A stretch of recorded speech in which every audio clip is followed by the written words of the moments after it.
Your money is a reflection of you and your discipline and your consistency and your lack of discipline and your lack of consistency. It's all reflected in your money situation. You do not want to be down at the local strip mall getting a payday loan with a 25 and 30% interest because you don't have no emergency money. You got to look down the road. You got to be thinking about the future. I'm in the business of caring about what's going to happen with your money in 10 and 20 years down the road, right? I'm not into making sure that I just get on this channel and tell you about investment advice to make sure you make $20,000 tomorrow. I don't care about that. What I care about is making sure you have a strong foundation with your money. I don't want you to be middle class. I want you to be upper middle class, rich, and have some wealth. We got to build the mentality that money is supposed to make more money. Money's not supposed to sit idle. Money is like currency. It's supposed to flow like a river. And if you flow like a river, you got to move money. You can't leave it sitting in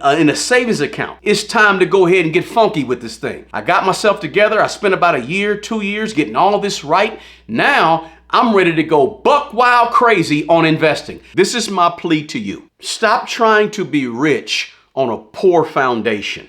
Stop trying to have a side hustle on a weak foundation. Stop trying to say, I want to invest in real estate, but you have no money. You have no foundation. Your foundation is weak. Listen, you gotta build a strong financial foundation in order to do some of the other stuff that you want to do. The other things that you want to do are fine. There's nothing wrong with wanting to invest more money. Nothing wrong with wanting to have a business or have a side hustle and do some. But the problem with a lot of people is we try to do all that, but we haven't built up the foundation in terms of our financial self. We're not strong in our foundation. So what happens is we try to have the beautiful chandeliers, the nice looking windows, the wonderful carpet, right? We try to do all these things to have a better overall financial picture, right? We got the nice job, the nice cars, the big house. But the problem is underneath all of that, the foundation is weak. You're building on top of a weak foundation, and it never works out that way. It looks good, right? It looks good. Oh, so-and-so is balling over there. Look at that. He got a new car. Look at that BMW. Oh, look how he always dressed real cool, looks real, but he got a weak foundation, right? So here's what I want to do. I'm going to give you a few things to build a strong foundation with your money and your personal finances so you don't just look good, but you managing things well and you are good behind closed doors, underneath the surface, right? When we go into the basement of your personal finances, we don't see cracks all over the wall. We don't see the foundation shifting left and right when we go to the basement of your personal financial situation, your personal financial life. When we pull back the covers on your money, it's tight, it's together, not just on the surface, like a lot of people like to do. So first thing is this. Do you have a financial plan? Do you have a personal financial set of goals, set of mission statements and strategies and personal core beliefs that drive you financially? Do you have it written out? Is it anywhere that you can touch and see, this is what I think about money. This is how I handle personal finances. This is my plan. This is my strategy. This is my goals and my action steps to reach those goals. Is it written out? Look, you ain't building no building on the planet. I don't care where you go. You're not going to build a building on the planet anywhere if you don't have plans first, written out, a blueprint. Right? A plan that you can roll out and say, we're going to put this here, we're going to do this here, and tell everything where to go. You wouldn't build a building without it.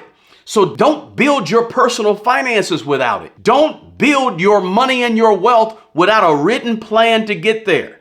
I don't care if it's on a napkin. I don't care if it's on a screensaver on your computer. I don't care if it's on a spreadsheet or if it's on a piece of notebook paper. Write it down so you know the plan.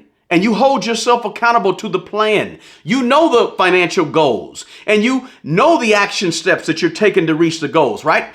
It's easy, it's simple, but it'll change your future if you write it down. Get a plan, a strategy, some goals, right? That's the very first thing to building a strong foundation with your money. The second thing is, while we're in the spirit of writing, you need to be doing a budget every month, taking inventory of what you bring in and knowing and tracking what you send out. So in other words, you got to know what you have if you're trying to figure out where you're going with your money. If you want to manage your money properly, you got to know it, right? And the only way you can know your money is to write it down in a spreadsheet, notebook, whatever it could be, right? Pencil, paper, doesn't matter how you do it. I don't care if you use an app or you don't use an app. You need to be budgeting. Your budget is your accountability partner to yourself. Your budget is saying, here's the guardrails. Don't go outside of the guardrails. Be disciplined enough. You got to do a budget, because once you do that budget, it's going to help you figure out how much money you have left at the end of the month to pay down debt, to save for your emergencies, to invest more money. And so a budget is going to help you figure out what you have left to do all these things with. And a budget is also going to help you plan out your next month moving forward. What's going to happen next month? A budget is also going to let you figure out, okay, what are the large expenses that I need to be saving up for? A budget is just going to help you organize in many different ways, and it's going to help you manage your money better, and it's going to help you manage yourself better. See, a lot of the problems that people have with money is the fact that they don't understand how what they spend is who they are. How they spend is who they are. Your money is you. You are your money. Because if you can't control you, you can't control your money. But if you have good discipline over you, you'll have good discipline over your money.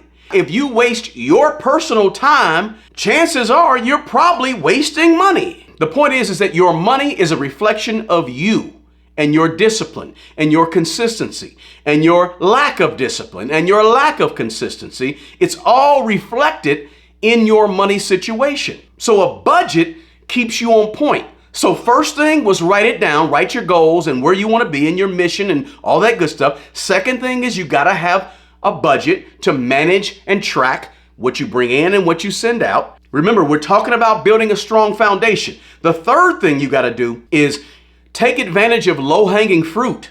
If you have a job that offers you a match, please get the match. A match being that if you put in 3% towards your retirement, your 401k, your TSP, your 403b, then the job is going to match that. And whatever percentage you put in, they'll match it. Or they have a certain percentage they match and you put in up to the match. My point is, don't leave that money on the table. Take advantage of some of the low-hanging fruit that's around you. And if you have a job that doesn't offer a 401k match, then maybe you need to go ahead and open up a brokerage account and start putting your money in that brokerage account at a rate of about 3 to 5% of your money. The reason is this. I want you to get in the habit. When you're building a strong foundation, you got to build good habits. You got to build the habits that are winning habits that you can take with you the rest of your life in terms of winning with personal finances. And one of those habits is the discipline to pay yourself. The discipline to put money aside for your future. The discipline to even be looking at the future or thinking about the future. The discipline and the habit that says, you know what, every time I get paid, I'm going to take care of the future me. I'm going to go ahead and put some money aside, whether it's 3% of my money or not. I'm just going to put a little bit aside for the later years when I need it. Right? That is a habit that a lot of people that don't do well with money, they just don't have that habit. They're not in the mode or habit of looking down the road. And if you want to build a strong foundation, you got to look down the road. You got to be thinking about the future. You got to be saying, I'm going to put money aside every time I get paid for the old me. Because the best person to take care of the old me is the young me. So while I'm a young me, let me take care of the old me. And that means either getting the employer match, or if they don't have a match, taking a little bit of 3% of everything you earn and putting it in a brokerage account somewhere so you can start building some wealth. And you can learn the habit of watching your money grow. That's a bigger habit than you think. If you grew up with no money, you ain't never had no money in your life, and the ability to sit back and watch money grow is a big thing, right? If it's something you haven't experienced or you didn't grow up in an environment where people were investing and growing money, just being able to put 3% of your money to the side and saying, oh, that's $5,000. Oh, wow, I just put a little bit, now it's $10,000. Look at that, it's $30,000. That's a big deal, right? And you want to start that on a small scale with putting 3 to 5% of your money away every time you get paid and getting the match if they give it. Now listen, the next thing is this, to build this strong foundation, is you have to put aside some emergency money. The tires on your car will go out.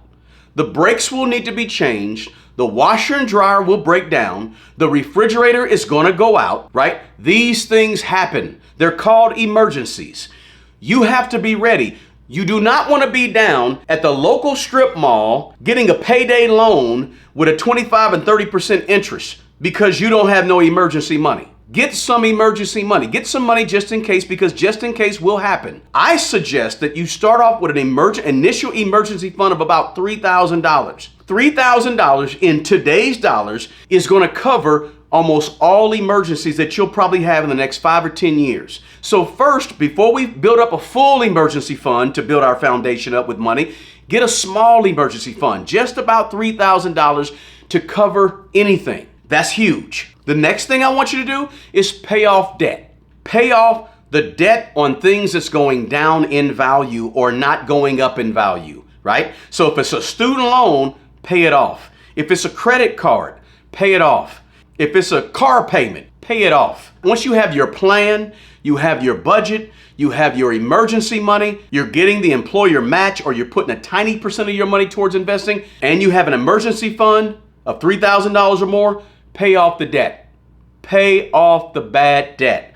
The debt that is weighing on you. What's the point of having $1,500 worth of debt laying around every single month when if you go ahead and pay that off, you can start putting that $1,500 towards investing? Look, and I know some people will say, well, I only have a 2% interest or a 3% interest on that.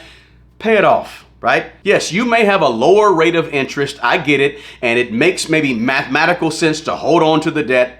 But in my opinion, get rid of the debt that's not serving you. Get rid of the debt on anything that's not going up in value. If you got a rental house and you have some debt on the rental house, okay, cool. The rental house is going to give you monthly income, plus it's appreciating in value.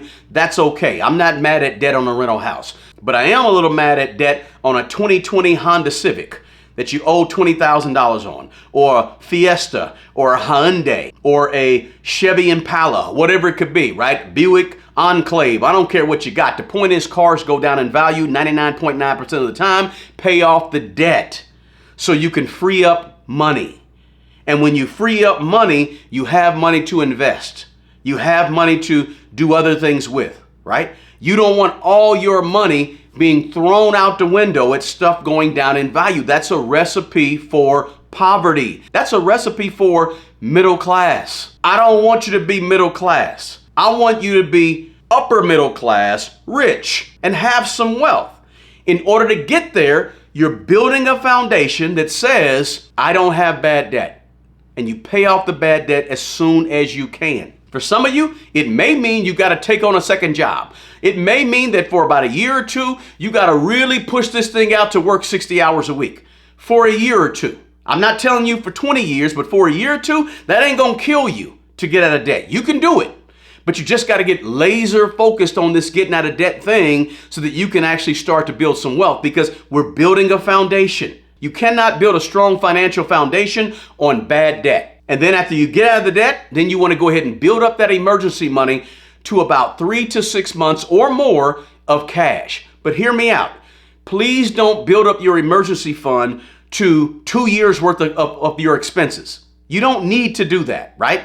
You don't need to have 2 years of your expenses. Now listen, there may be some outside circumstance that somebody who's watching this has where they want to have 2 years worth of emergency money saved up for all of their monthly expenses for 24 months. That's cool, right? Everybody's situation is a little different. That's why it's hard to give advice to millions of people, because everybody's situation is slightly different. So for the most part, if you're watching this, for most of us, if you have about 6 months of your emergency money saved up, that's plenty.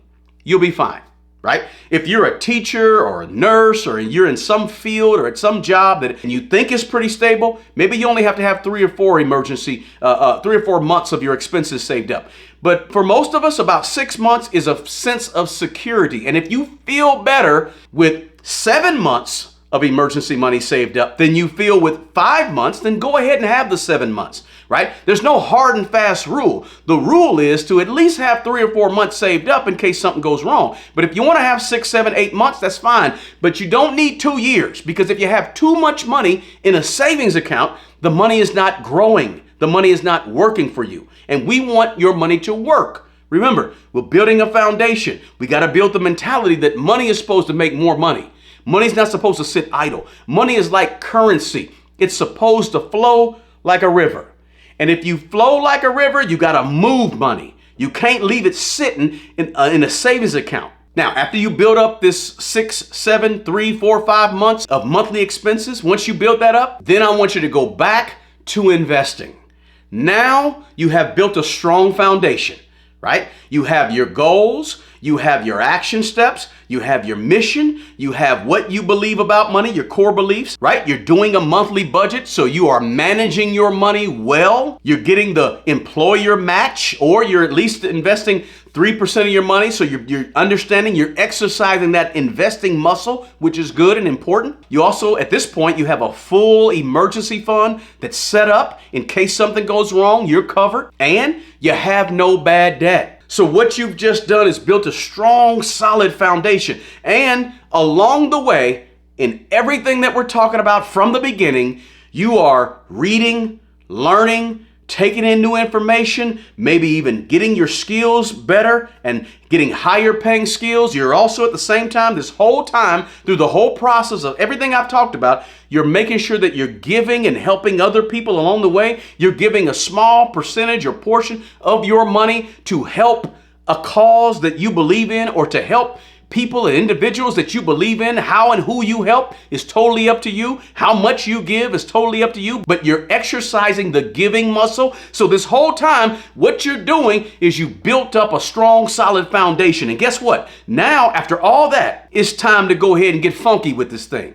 It's time to go ahead and say, you know what? I got myself together. I spent about a year, 2 years getting all of this right. Now, I'm ready to go buck wild crazy on investing. I'm ready to put 15%, 20% or more of my money into investing. I'm ready to travel. I'm ready to do things I like. I'm ready to take on new hobbies, right? This is because you've already built a strong, solid foundation with your money. This is how you do it. Look, I'm in the business of caring about what's going to happen with your money in 10 and 20 years down the road, right? I'm not into making sure that I just get on this channel and tell you about investment advice to make sure you make $20,000 tomorrow. I don't care about that. What I care about is making sure you have a strong foundation with your money. You think a certain way in terms of money. You understand the importance of managing money properly, and you understand the importance of consistency and discipline with how you move with your personal finances. If I've done all that for you, cool, I've done my job. Listen, I hope this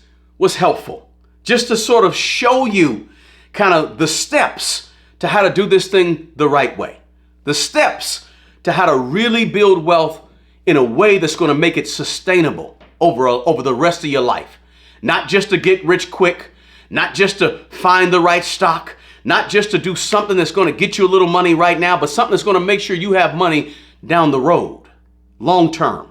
Principle. These are basic principles that build a strong personal foundation with money that you gotta have to get to the next level. If you got value out of this quick video, smash that like button for me. Share the video with somebody who you know could probably use this information. And drop me a comment below. Let me know, where are you at on building this strong foundation with your personal finances? Where are you at in your financial walk at this time? Let me know in the comments below. Drop me a question, whatever you got for me. I'll check it out down in the comment section below. Listen, guys, as I always say, and I said earlier in the video, the absolute best person who's going to take care of the old you is the young you. Guys, take good care of yourself and take care of people, but be sure to take care of you because you're people too. Until the next video, peace.